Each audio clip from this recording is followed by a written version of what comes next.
Tutasoma katika jina la Bwana. Maneno ya Mungu yanasema, walakini hamjui yatakao kwako kesho, uzima wenu ni nini? Maana ninyi ni mvuke uonekanao kwa kitambo, kisha hutoweka. Uzima wenu ni nini? Maana ninyi ni mvuke uonekanao kwa kitambo, kisha hutoweka. Kwenye kichwa cha somo andika mtazamo. Mtazamo. Mtazamo. Tumekuwa pamoja, tumezungumza kidogo kuhusu shape.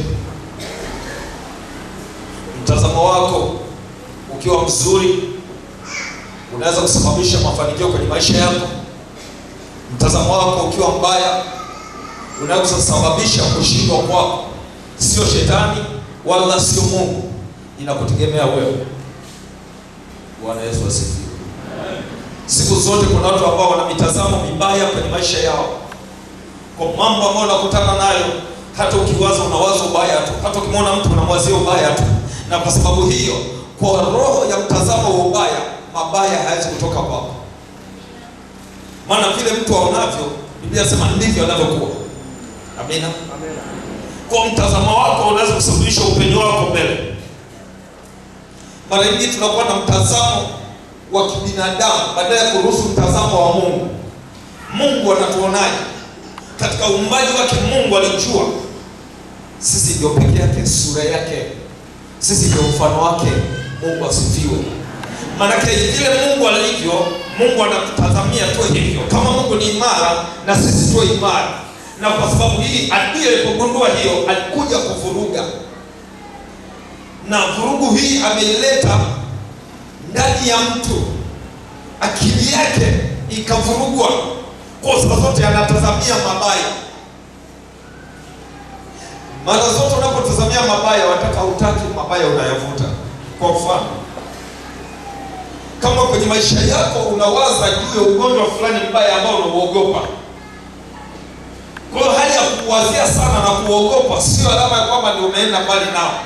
Ndio alama ya kwamba unauvuta sasa, ili uanze kufanya kazi ndani yako bila kujua. Maana maandiko yanaambia kile unachokiogopa huwa kinakujilia. Kuna watu kwa mtazamo mbaya, hata wakitembea wanashindwa kujiamini. Wanaambia, mimi nilipokuwa kijana mdogo nikitumwa usiku, nimekaa na mtazamo wa woga kama Petro. Petro alikuwa na ujasiri, lakini ujasiri wa mwili. Ni ujasiri ambao haukuangaza katika neno la Mungu. Uliangaza katika juhudi za akili na mwili. Na huu kusababisha madhara. Mtu mwoga anaweza kufanya kitu chochote kibovu kwa sababu anapenda kujihami. Unasikia? Ukiona mtu leo anaamua hata kuua, wakati mwingine kwa sababu ya kujihami, woga aliokuwa nao. Kwa mtazamo wake ulikuwa ni mbovu, akashindwa kuwa na mtazamo wa Mungu ndani yake.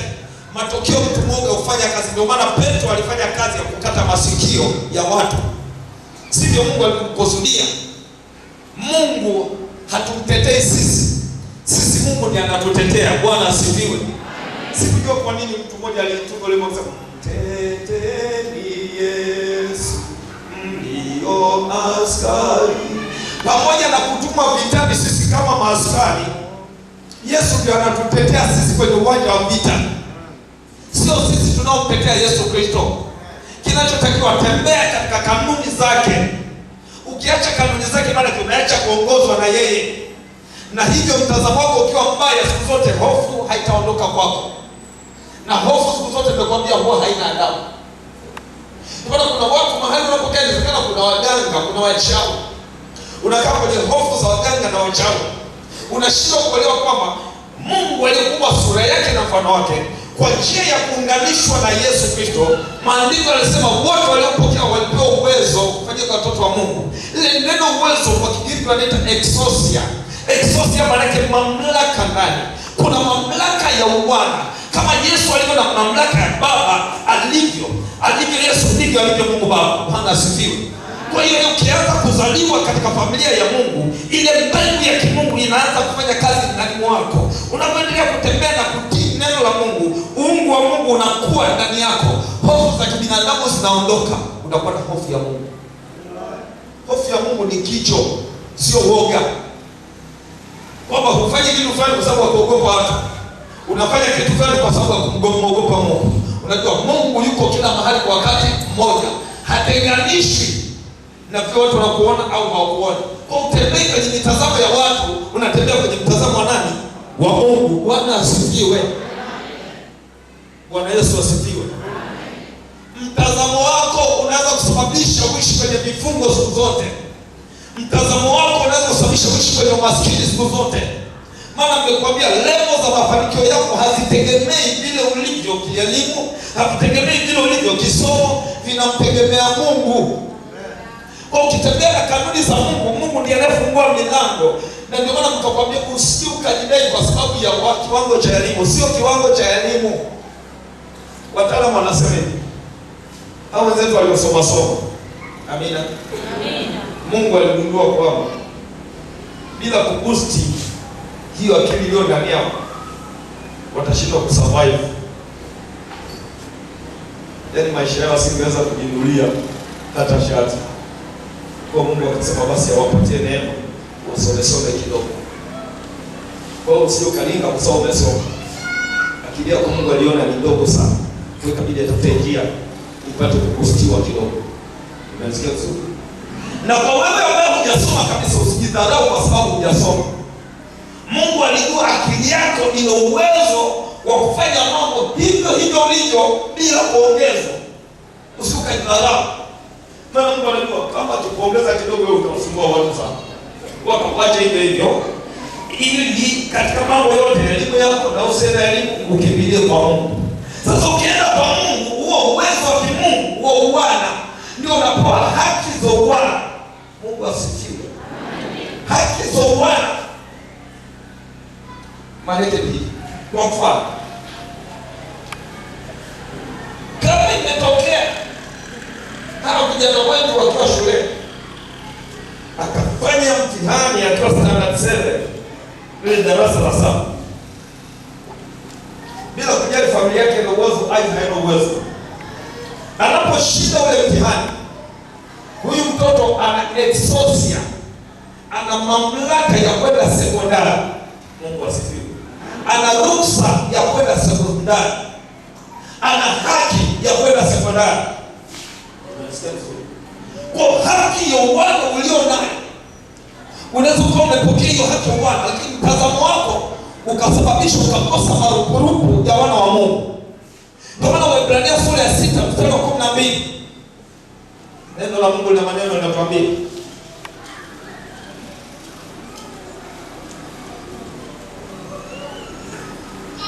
kama uko hapo na microphone ukiona somo, muda kumbuka tunaanza, muda umesogea na sitaki kuchelewesha.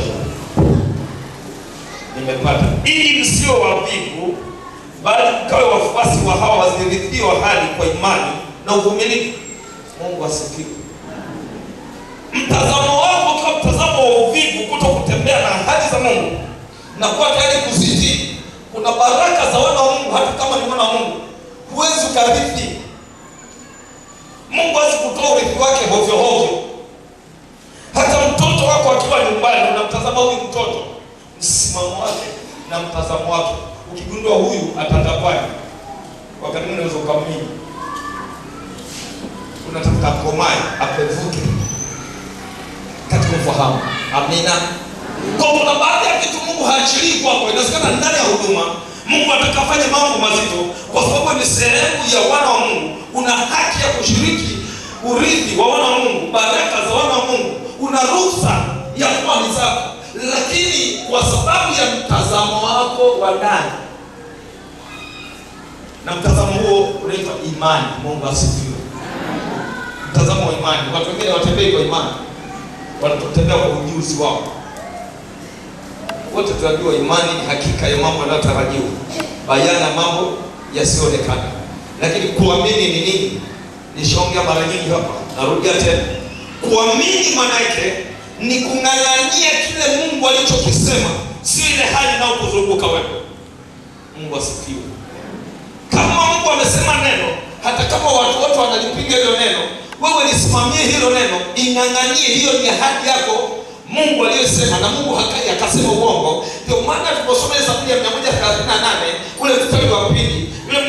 akakiri akasema mimi nitasujudu kikamili hekalu lako takatifu. Akazungumza maneno mengi, akasema kwa sababu wewe umekuza ahadi yako kuliko jina lako. Kwa sio swala la kutamka kwa jina Yesu, kwa jina Yesu. Usikamtamka sana kwa jina Yesu juu ya tatizo na kutazama. Kwa sababu zaidi ya kutamka kwa jina Yesu, Mungu anaangalia vile ulivyoshikilia ahadi ya Mungu. Neno la Mungu unaliishi. Usiokuwa unaishi kinyume na neno la Mungu. Akategemea kuona ahadi za Mungu, unajisumbua, unajichelewesha kuwa mmoja mwenye ruksa, mwenye exousia, mwenye mamlaka ya kupokea zile ahadi Mungu alizosema. Bwana asifiwe. Kwa angalia mtazamo wako unaweza kukuzuia ukabaki kwenye kifungo fulani. Na sisi tunatakiwa tutoke kwenye vifungo, maana neno tunalo ile Isaya 51:14 ya kwamba waliohamishwa na kufungwa watafunguliwa. Kwa kufunguliwa kuko kwanza hapa na hapa. Yaani akili yako isipofunguliwa katika mtazamo, unaweza kupata kwenye shida. Unakumbuka mwasisi wa taifa hili aliwahi kusema kwamba umaskini wa watu uko kwenye akili zao. Nasikia hakuna mtu hata mmoja ambaye ni maskini, lakini umaskini wao uko kwenye akili zao na vile mtazamo walionao. Sababu unajua familia yako ilivyokaa, baba yako hajawahi kununua hata pikipiki, mlishia maskini, naye mawazo unafikia kwamba utashia maskini yeye. Kwa mtazamo wa maskini ndio ulionao, hauwezi kupata wazo la kufanya kitu ili ufike mahali fulani. Na shetani anaangalia kwenye akili usifunguke. Hello. Anaangalia kwenye akili usifunguke. Ndio nasema kama tunasema, beba sisi. Kuna wengine wamependelewa. Sisi tutaishi hivi kwa madeni. Madeni mpaka kwenye kope. Lakini sisi ni kama kukopa ni dhambi. Lakini ni ule uwezo wa kusika kama umekopa ukafanya kitu fulani akileko ikakupa kitu fulani cha kuzalisha halafu ukarejesha. Sasa ukishindwa kurejesha tena umekuwa mtumwa sisi. Kwa mtazamo wako unakuonyesha kushindwa tu. Huo ni kushinda. Ukiona matajiri wote wakubwa hao ni watu ambao wamejua jinsi ya kukopa benki, halafu akili zao zikawapa mahesabu ya kuzalisha na wakajikuta wanarejesha. Hello. Na mkopo ulioupata ukashindwa kulipa kwa wakati, riba yake inakuwa mbaya. Sasa unakuwa mtumwa siku zote. Shida haiko kwenye pesa, shida iko kwenye mtazamo, na inategemea neno gani umesemewa kwenye maisha yako. Bwana asifiwe. Amen. Kwa sababu kunakwambia kuna vitu viwili duniani ambavyo unapaswa kuvielewa. Kama ikitokea mtumishi wa Mungu akasema neno la upendo kwako, ukilingangania hilo neno, ndio ahadi ya Mungu kwako. Bwana asifiwe. Hilo neno ni la baraka kuliko ungepewa pesa. Kama ikitokea wazazi wako wakasema neno la upendo kwako, hilo neno lilosema ni la baraka kuliko ungepewa urithi mwingine. So hilo neno litakufungulia milango ya kupenya mahali fulani. Kama imetokea kuna maneno yamezungumzwa kinyume chako, aidha wazazi wako au watumishi wa Mungu, hayo maneno yanakuweka kwenye utumwa na unakuwa kifungoni, hutoki kwenye maneno, maana maneno ni roho. Kila neno linalozungumzwa juu yako ni roho, na roho haifi. Ndio maana wewe unaweza ukafa, ni mwili, roho inahamishwa. Na ndio maana Yesu akirudi, ile mili iliyolala kaburini, roho kuna mahali ambapo zinanali, halafu tayari isabishwa mili mipya. Ndio wa kwanza waliotangulia kufa kwenda kumlaki Bwana. Amina. Tutabishwa miili ya kimbingu. Kwa neno lolote ni roho. Ndio maana umejua katika Yohana sura ya 6 ule mstari wa 63 anasema roho ndio inayotoa uzima, mwili haufai kitu. Haya maneno nayokuambia ni roho, tena ni nini? Ni uzima. Sasa ni maneno gani umesemewa? Au ni maneno gani unajisemea mwenyewe kufuatana na mazingira unayokutana nayo? Ukijisemea balaa na mikosi, hazitaacha kuja. Hata ukipiga kelele kwa jina siku hizo, tukubarikia mikono, tukubarikia na miguu, unaweza kuombea mpaka ukatoka kipara. Huo ni muujiza wako. Ninakwambia siri ya kupokea uhuru wako na kupokea urithi wa wana wa Mungu ni haki ya kila mmoja anayehitimu kumpa Yesu maisha yake, kuona baraka za wana wa Mungu kama sawa na neno la Mungu. Na ndio maana jana juzi nilikwambia katika Yohana 17:17 amesema watakase kwa ile kweli, neno lako ndio kweli. Sasa wengine wanapoona hili neno wanadhania ni kuishi maisha ya namna fulani, kama utakatifu fulani hivi na usafi wa mwili. Unaweza kujikuta kuna usafi wa mwili wengi. Hata wale wengine waliopagawa na nguvu za giza, kuna watu wengine ni wasafi kweli. Kuna wale mama kila siku vaa hivi smart. Hamjaikuwa usafi wa mwili. Hata ile madudu yanatoka namna hiyo, lakini sio usafi wa ndani. Lakini akisema watakase kweli kweli, maana yake ni kwamba hilo neno ndani yako tunaanza kukutenga mbali na vifungo. Kama ni maneno uliosemewa, hilo neno ndani yako linakutenga. Ndio maana kutakaswa, kutengwa. Unajijua wewe ni mtu fulani. Na sasa unajijua wewe ni mwana wa Mungu. Unajua haya yanayotamkwa yanawahusu watu wa dunia. Wewe si wa dunia hii. Kwa hiyo namna yako ya kuishi inabadilika kuliko watu wa dunia wanavyoishi. Ndio Paulo mtume alivyosema katika Warumi 12 ule mstari wa 12.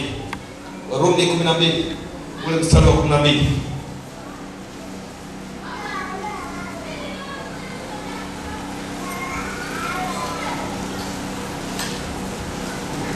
Neno la Mungu linasema, Warumi 12 mstari wa 2, wala msifuatishe namna ya dunia hii, bali mgeuzwe kwa kufanywa upya nia zenu, mpate kujua hakika mapenzi ya Mungu yaliyo mema, ya kupendeza na ukamilifu. Kwa kujua mapenzi ya Mungu yaliyo mema na kupendeza hakutegemea akili ya mtu, kunategemea roho ya mtu kufuatana na nia. Huyu ni mtu mwenye maono. Mungu asifiwe. Ni mtu mwenye nini? Maono. Ndio maana ukisoma katika Methali 29 ule mstari wa 18, kama sio 17 ni 18. Hello. Fanya shapu. Wale wanaosaidia kufungua Biblia wao shapu nao. 29:18 neno la Mungu linasema hivi: pasipo maono watu huacha kujizuia, bali anaheri tule aishikae sheria. Maono ni nini? Wazungu wanasema perspective. Perspective means taswira. Mbele yako una taswira fulani. Mungu asifiwe. Kwa kwenye maisha yako lazima una taswira fulani ya maisha. Maisha ni nini? Kuyajua maisha kunategemea mtazamo. Mungu asifiwe. Kwa wengine wanadhania maisha ni kuvaa. Kwa siku zote maisha yake anajisi anavyobadilisha kuvaa na nini. Anakuwa chungu mbovu. Kiasi kwamba kwa kina mama wengine kuna nguo nyingine amesahau hata kuzivaa. Nazikasa na nguo zinaoza. Kwa kila baada ya muda inabidi uzitoe zifuliwe kidogo, zianikwe na hujawahi kuzivaa. Na kwa mtazamo wake ni jinsi ya kujivisha, basi anaona maisha yake ni hivyo. Ndio maisha. Mwingine anaona maisha ni kama starehe. Kwa siku zote anahitaji jinsi anavyokula. Kula kwake na ukifika nyumbani kwake. Nimewaambia watu wanamdai marejea hata ni wavivu kazini. Kuna kijana wa kazi kidogo ni mvivu na watoto wako nyumbani pia ni wavivu. Unakuta watoto wamekaa tu nyumbani wanacheza na mitandao. Siku hizi kompyuta, TV, kuna mfanyakazi ndo anainuka. Anafanya kila kitu. Ndiye anapikia watu yeye. Mtoto hajawahi kuingia jikoni kujua jinsi ya kukatakata viungo. Siku ameolewa, angalia vumbi hilo. Mchuzi ukiwekwa namna hii, maji kule, viungo umekatila kitu utadhania dingu japo. Yaani na kama hamwamini, sikilizeni. Wafanyakazi wa ndani mara nyingi ndio wanaolewa. Amina. Kwa sababu kuna mtazamo alionao, akiwa pale anakuwa na bidii, anafanya kama kwake, na bidii hii anajua, na mtu yoyote anatamani kuona mtu mwenye bidii. Na ndio maana hata mzazi wa kweli hataki kuona mtu ambaye ni goigoi. Hata wakati Mungu amekusudia kumbariki mtoto wake anaitwa Esau, baba yake alikuwa anaitwa Isaka, hakufikiria kumbariki Yakobo. Yakobo alikuwa mvivu. Japokuwa haionyeshi sana. Sababu Yakobo kila wakati alikuwa pale anakaa nyumbani na mama. Anamwangalia mama anavyokaangiza. Na kiasi kwamba kwa sababu anakaa sana nyumbani na mama, alijua hata jinsi ya kutengeneza mchuzi mzuri unavyonoga. Hata jinsi ya kusonga, najua huu baba umeiva, huu haujaiva, huu ugali umeiva au haujaiva. Kuna mambo mengine hawajui hicho. Kuna ukaiwa nao usuguliwe kwa unamwaga. Nini inategemea alivyojiweka. Ni mambo ya maisha. Kwa maisha ya rohoni yanakutegemea mtazamo ulio nao, ndio yanaweza kusababisha effect kwa maisha ya mwilini. Athari ya maisha ya mwilini yanategemea rohoni imekaaje.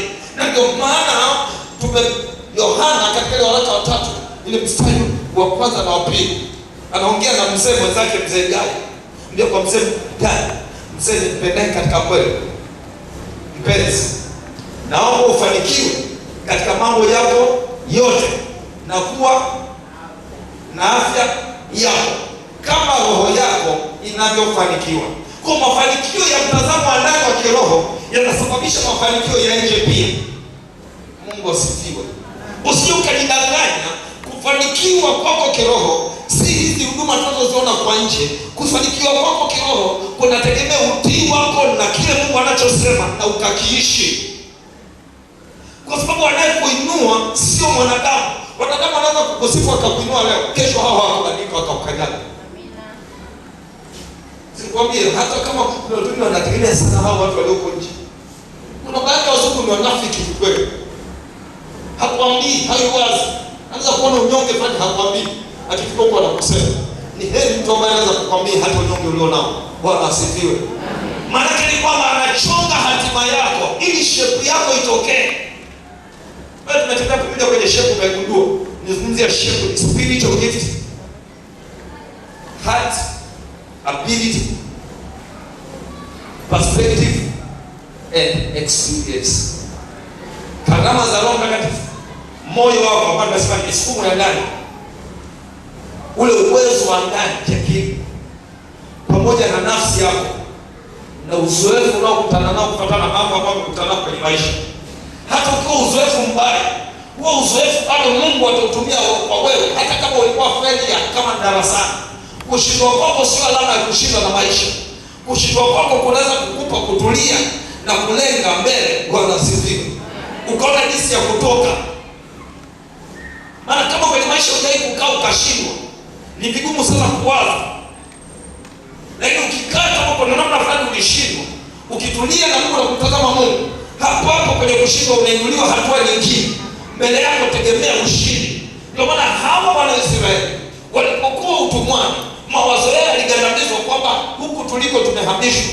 Maana walihama kutoka walikokuwa wakaingizwa ng'ambo nyingine, kupita kwenye jangwa lile na kukatiza Jordan, na mji wao ulibomolewa. Kwa matumaini kwamba watakuja kujenga tena hayakuwepo. Ndio Mungu akatoa neno la kinabii. Ndio maana nakwambia kwenye maisha yako ya kila siku, kama ni shule, kama ni maisha ya familia, kuna neno la kinabii juu yako. Ukitembea katika hilo neno, mtazamo wako ukamjua Mungu na kumwamini Mungu kama sema uongo, siku moja maisha yako lazima yatabadilika kufanana na hilo neno Mungu anakusudia. Kwa Mungu anakuumba kwa neno. Na Mungu anachofanya tabia yako itabadilishwa na neno. Ndio maana nasema msifuatishe namna ya dunia hii watu wanavyoishi. Usiangalie watu wengine labda kwa sababu na hekima za dunia na maisha wanaishi ukadhania ndio maisha. Hayo ni maisha feki. Kitu feki maana yake sio chenyewe. Ni cha Mchina. Na siku hizi nasikia kuna watu mpaka mabodi yao ya feki. Sio vile alivyo ya Kichina. Kuta mama ukimwona na kume Kichina. Halo. Lazima tukatae kuiga watu wanaweza kujichonga. Uweze ukajichonga mwenyewe ukaweza, kwa sababu kila ukijichonga kuna maumivu. Ukichongwa na mtu pia kuna maumivu. Kwa hiyo lazima utajihurumia. Lakini Mungu akikuchonga, akikupitisha, kubali, maana ana shepu anayokukusudia ufike.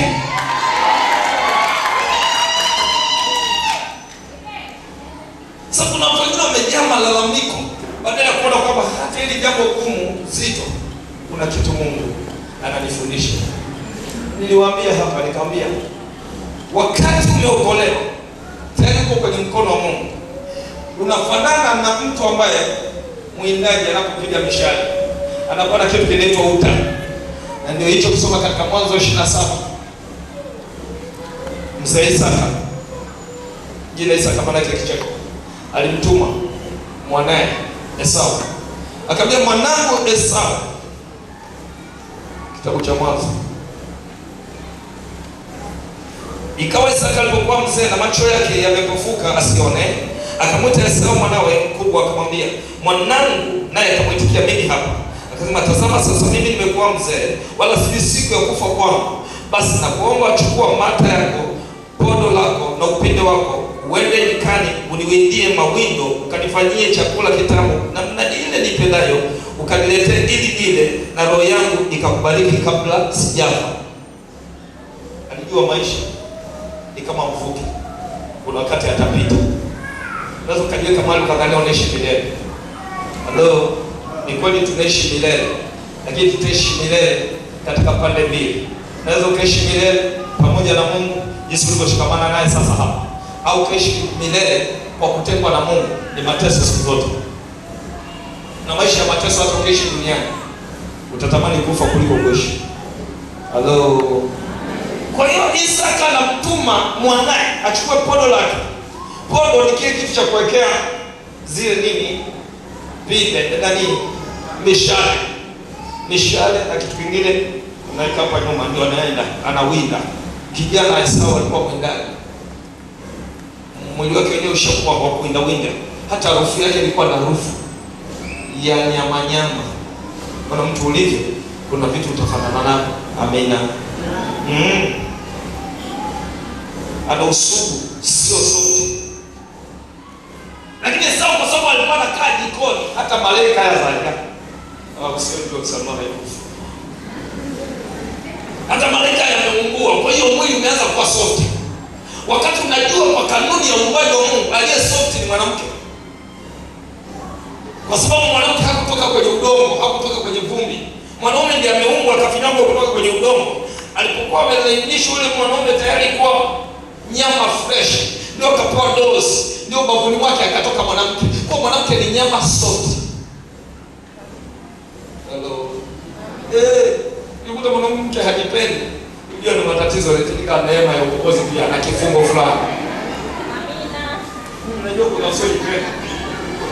Ndani maisha. Sasa maisha ni nini? Ndio aliuliza hapo ndani yako baba. Maisha ni nini? Unaelewa maisha? Maisha ni majaribu kila siku. Mungu anajaribu imani yako, anajaribu msimamo wako, anajaribu utii wako, anajaribu hata pesa yako unavyoitumia. Unanisikia? Inajaribiwa. Je, unafanya mambo kwa ubinafsi au una nafasi ya kupa Mungu heshima ya kwanza, ukijua kwamba maisha ni Mungu? Na hivyo ni Mungu anaruhusu majaribu yapite.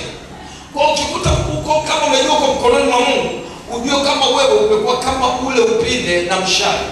Na Mungu nimekwambia huwa analenga, ameweka wewe kama mshale wakati huo afu kama upinde. Sasa anayemvuta upinde akipiga, si unajua anafanya? Kwanza sisi Wasambaa tunasema mpaka asinye. Usinyazishe maana yake anaua jicho moja.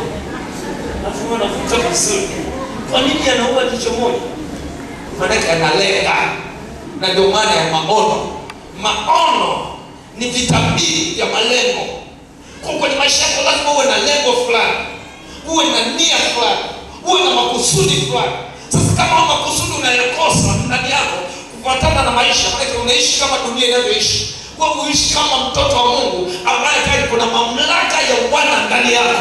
Ndio maana unaweza ukasemea hali yoyote kufuatana na Mungu anavyoweza kuisemea na bado ukapenda. Mungu asifiwe. Kwa ushindi uko kwenye kinywa chako na moyoni mwako. Sasa wakati Mungu ameweka kwenye mikono yake, anavuta. Naambia hapa ule wimbo kwa anavuta, vuta nije nisonge sana pako mti, ewe Bwana, Bwana vuta, vuta nije nisonge.